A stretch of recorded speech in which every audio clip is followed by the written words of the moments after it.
Hoje o nosso assunto é autoconhecimento, que é autoexplicativo.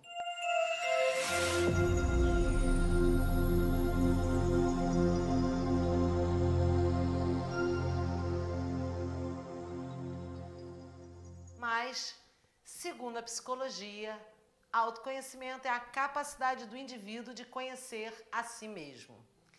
E o autoconhecimento ele é fundamental para estruturar a sua inteligência emocional, ser capaz de gerir emoções através da externação dos sentimentos. Então, é muito importante. A gente costuma dizer, bom, se eu não amo a mim mesmo, quem poderá me amar? Quem eu poderei amar? Se eu não amo a mim mesmo, eu não sou capaz de amar alguém. E o que é amar a si? É se autoconhecer e se reconhecer como indivíduo com todas as suas possibilidades, os seus limites, as suas características positivas e negativas, as suas virtudes e não defeitos, porque lembre-se que quem tem defeito é eletrodoméstico. Então vamos falar um pouquinho de como a gente pode adquirir esse tal autoconhecimento que é tão falado e tão importante para a gente viver melhor, profissionalmente, pessoalmente, com os nossos amores e principalmente conosco mesmo. Então, a primeira coisa é, não tenha medo de você. Você vai ter coisas que ama, você vai ter coisas que odeia. E é só quando você reconhece aquilo que você ama, aquilo que você odeia, é que você pode transformar-se. Você pode olhar para um futuro, criar metas e modificar aquilo que não gosta. Para a gente desenvolver o autoconhecimento, é necessário voltar a uma fase da infância, que é a fase dos porquês. É preciso a gente questionar tudo que é importante para nós. O que eu estou sentindo, por que eu estou sentindo, como eu estou sentindo, o porquê que eu estou fazendo, por que eu tive a reação, por que eu senti aquilo, é aquilo que eu senti mesmo. Por exemplo, eu senti raiva ou frustração, senti alegria ou senti alívio. É necessário que nos itens importantes da nossa vida a gente pare, reflita e questione. E que a gente separe um tempo da nossa vida para nos dedicarmos a isso, a nossa inteligência emocional. A gente sofre menos quando se conhece, porque a gente consegue ser caridoso com aquilo que a gente precisa melhorar e consegue ser orgulhoso daquilo que a gente tem de muito bom a oferecer ao mundo. E quando a gente tem esse equilíbrio entre entender o que temos de melhor, entendermos aquilo que precisamos melhorar, diminui também aquelas coisas que nós não nos orgulhamos tanto, como arrogância, prepotência, inveja, soberba.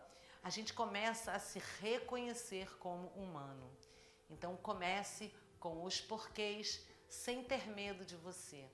Lembre-se que quando a gente ama alguém, em sua plenitude, a gente ama a pessoa na sua completude e aquilo que ela não tem de melhor. Porque amar o que uma pessoa tem de melhor é muito fácil.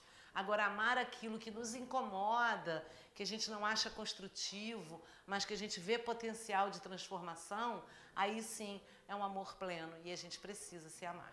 Uma das primeiras coisas que são os nossos porquês é a gente identificar aquilo que nos conduz nas nossas atitudes, nas nossas reações, naqueles momentos que a gente não pensa, que é o nosso inconsciente que está ali reagindo por nós, que são os nossos valores e as nossas crenças e, consequentemente, os nossos sabotadores. Em que eu acredito realmente? Quais são os valores que me embasam? Existem milhões de testes, temos técnicas, ferramentas para se identificar, mas de nada valem se a gente não olhar para aquelas ferramentas e, de fato, explorá-las. Eu vou dar um exemplo de crença que elas são construídas ao longo da nossa vida e principalmente da nossa infância. Portanto, nossas crenças e valores, elas são familiares, que é o nosso primeiro grupo social. E muitas das vezes essas crenças nem são compatíveis com aquilo que a gente pensa sobre a vida e por isso que precisamos questionar. Algumas crenças, elas ampliam as nossas capacidades e recursos. Outras limitam nossa forma de pensar. Então, quando, por exemplo, você é criado por pais que estão o tempo todo falando para você, nossa, você é super criativo, te dá condições de você explorar a sua criatividade, você é inteligente, aquilo incorpora como uma crença real. A gente chama de uma crença, né, que expande, uma crença expansiva. Mas da mesma forma, o oposto também pode acontecer. Não, isso não é para você. Não, você não fala bem, que acontece muito com os meus alunos, que tem medo de falar em público porque alguém disse, você fala demais, e aquilo foi sendo introjetado, ou coisas que a gente marca na nossa vida. São experiências vividas que as nossas emoções transformam em memória. E o nosso sistema nervoso, ela marca com as conexões neurais que fazemos nessas experiências ao longo da vida. Tudo é conexão neural. Mas a boa notícia é que o nosso cérebro é altamente plástico e a gente pode ressignificar aquelas crenças que não nos fazem bem ou que a gente considera que nem são nossas, mas que foram incutidas ou construídas socialmente. Essa é uma grande novidade na neurociência e a gente precisa aproveitar o que está disponível. E os sabotadores, quem são? Os sabotadores são aquelas vozinhas interiores que às vezes a gente nem ouve, mas sente, né? Eu quero começar uma dieta, mas eu vou comer só um docinho hoje. A nossa procrastinação. Depois de amanhã eu começo. A nossa preguiça. São aquelas características que parecem naturais nossas, né? E que, na verdade, é o cérebro que não gosta de despender muita energia e ainda não foi treinado para isso, porque quando a gente desenvolve habilidades, quando a gente estuda, quando a gente adquire conhecimento, aqueles hábitos eles podem se transformar em automáticos e o nosso cérebro entender como fácil. Então, da mesma forma que ficar lá, não estou afim, é mais rápido para o cérebro, se você está disposto a treinar, os seus sabotadores eles podem ser eliminados, como, por exemplo, a procrastinação, que é um sabotador muito comum entre as pessoas do famoso amanhã eu faço. Então, a partir do momento que você identifica o que de fato é seu, de valores, crenças, sabotadores, você consegue identificar de fato quem você é, os seus limites, as suas possibilidades, porque limites eles são temporários. E se você consegue enxergar as possibilidades, você consegue trabalhar suas possibilidades para minimizar aqueles limites que você não quer ter, né? Assim como as nossas características positivas e negativas. Algumas características consideradas negativas, eu nem quero mexer, não atrapalha na minha vida. Agora outras me fazem falta, então eu pego minhas características positivas e vejo quais delas podem ajudar a eu melhorar aquilo que eu quero melhorar. Mas eu preciso identificar com sinceridade, né? Por isso os porquês, porque os porquês vão a fundo. E é preciso que, ao identificar limites e possibilidades, também identificar fortalezas e ameaças internas e externas. Às vezes você tem ainda aquela vozinha externa ali dizendo que você não é capaz, né? Ou aquela vozinha dizendo vai fundo, que você consegue, você é o máximo. E a gente precisa aproveitar fortalezas externas e internas para derrubar as ameaças internas e externas que possivelmente possamos ter. Mas precisamos identificar. E isso é um trabalho solitário. Isso tem que ser um trabalho seu, você com você mesmo. E aí a gente começa a alcançar, né, aquele equilíbrio de se gostar mais. Entender o que eu tenho de muito bom, entender o que eu tenho de fraqueza e que tenho que melhorar. E tá tudo bem, esse sou eu. Se os meus valores são baseados no meu crescimento, na minha evolução, tá tudo bem eu também ter coisas a melhorar, porque eu sou humano. Então, e se identificar humano é muito importante. Um dos maiores sabotadores que se tem, além da procrastinação, é a autocrítica. Às vezes nós somos bastante autocríticos e somos... Se a gente perguntar a alguém, o que você acha de mim? Lista aí coisas que eu tenho de bom e coisas não tão legais. E nós fizermos as nossas listas, Muitas vezes as pessoas têm dificuldade de assinalar aquilo que tem de melhor. E consegue falar aquilo, eu sou indisciplinado, eu sou preguiçoso, eu sou isso, eu sou aquilo outro. Então, quando você fizer esse exercício, você pode até ter esse exercício mental. Se eu perguntar à pessoa que mais me ama quem eu sou, o que essa pessoa diria? Né? Ou perguntar mesmo para as pessoas e fazer uma análise, né, do que é compatível, do que você acha que é, de como as pessoas se veem e de quem você quer realmente se apresentar ao mundo. Como eu falei, o nosso cérebro, ele quer gastar pouca energia, porque ele já consome muita energia do nosso corpo. Então é preciso que a gente transforme as coisas que a gente acha importante como hábito, como cognição, como conhecimento, para que o seu cérebro possa sacar rapidamente e utilizar. Se você não estuda, se você não tenta saber as coisas que para você são importantes, e olha, conversar com você mesmo, saber quem você é uma forma de estudar e buscar através de livros, exercícios, práticas que possam te fazer modificar de estado emocional, que você possa rapidamente recuperar aquilo, a alegria, aquilo que você deseja. Se não fizer isso, o seu cérebro fica preguiçoso. Então, estudar, adquirir conhecimento, cognição é uma das chaves para que a gente possa melhorar o nosso autoconhecimento. Outra coisa é questionar coisas simples mesmo da vida. O que te faz feliz? O que te chateia? Por que determinada coisa te faz feliz? E por que determinada coisa te chateia? O que você quer eliminar? O que você quer ampliar, abrilhantar mais nas coisas que te dão prazer? Você precisa mudar de rumo? Às vezes a gente enxerga em algum momento da vida que precisa mudar de rumo em alguma área da nossa vida, seja no estudo, na carreira, na vida pessoal, na forma como lida com o parceiro ou na forma como lida com os filhos. E isso é importante, porque mudar de rumo para melhorar as coisas é sempre necessário, é sempre desejável, porque se aquilo vai trazer bem-estar, identificar aquilo que não está bem no rumo da vida é muito importante. E você só vai ser capaz de fazer isso se você souber exatamente como são as suas reações, por que você tem essas reações, se você quer mudar algumas reações, e para mudar reações precisa de mudar atitudes. Às vezes você muda só o pensamento, às vezes você precisa mudar de atitudes para conseguir mudar de pensamento, porque é uma coisa ligada. O seu pensamento está diretamente relacionado ao seu foco, que está relacionado diretamente às palavras que você profere, à forma como profere e como é a sua postura no mundo.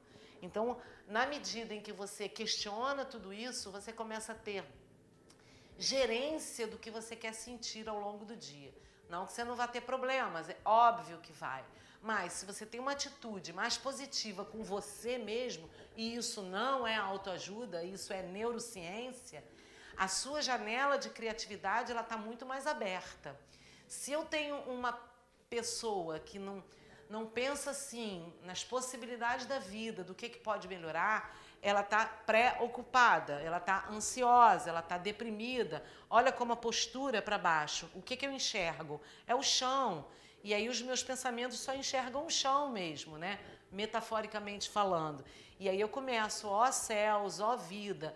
Mas se eu começo a identificar aquilo que tem de bom, já que nós somos duais, bom, ruim, e eu começo a enxergar coisas que podem me trazer possibilidades de melhoria, eu já começo a florescer mesmo, já a olhar para o meu entorno, metaforicamente falando. E aí eu começo a ter possibilidades de criatividade maior. Começo a ver pessoas, eu começo a ter uma imaginação mais aberta, certo?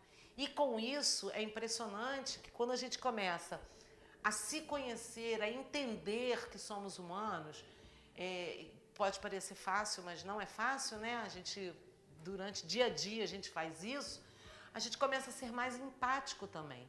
Porque eu começo a enxergar que o outro também tem fortalezas, tem ameaças, tem uma história de vida, tem crenças construídas, limitações, possibilidades, e eu me torno uma pessoa mais empática. Eu olho para aquela pessoa e enxergo como um espelho mesmo, né? Então isso é bem legal porque ajuda na nossa própria evolução como ser humano.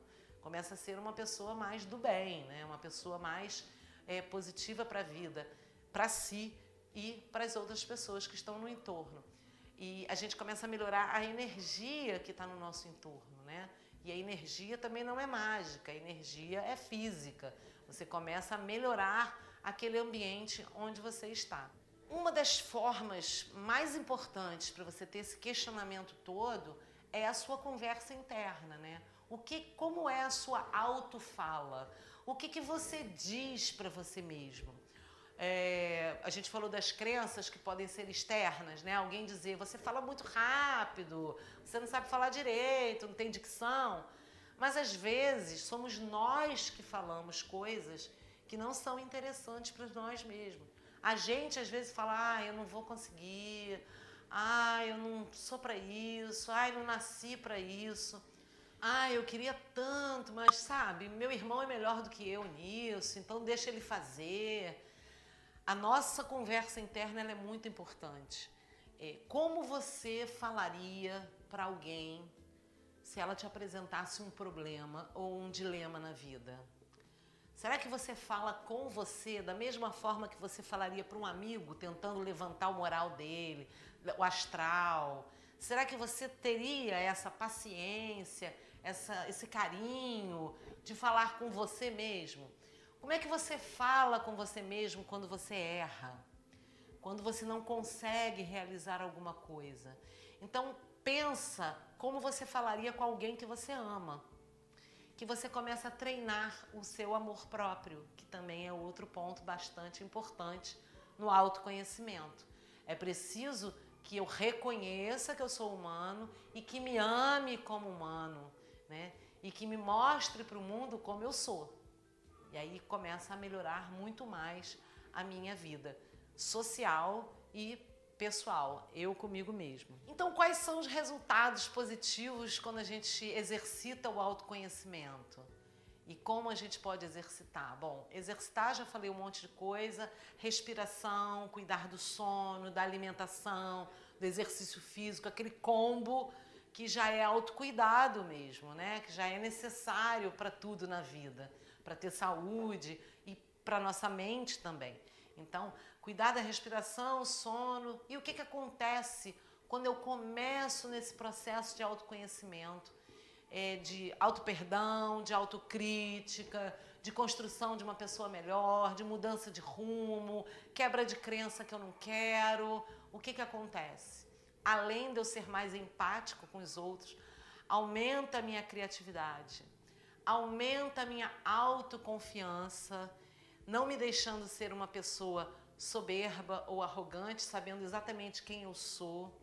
Eu começo a utilizar melhor as minhas virtudes e a manipular melhor a minha relação intrapessoal, consequentemente a minha relação interpessoal. Eu passo a ser uma pessoa mais observadora, com uma escuta ativa maior, tanto para as pessoas quanto para mim mesmo. Eu começo a me escutar melhor e escutar o outro melhor. E com isso eu consigo planejar. É necessário gerenciar tempo, é necessário ter disciplina. E eu consigo organizar isso. Então, a dica na busca do autoconhecimento, várias dicas eu dei, mas eu acho que a maior é: se ame e seja a sua bússola. Seja você mesmo a sua bússola. Se você gostou desse vídeo, curte, compartilha, se inscreve no nosso canal, na nossa página, marca os amigos que você acha que vai gostar desse vídeo e até a próxima.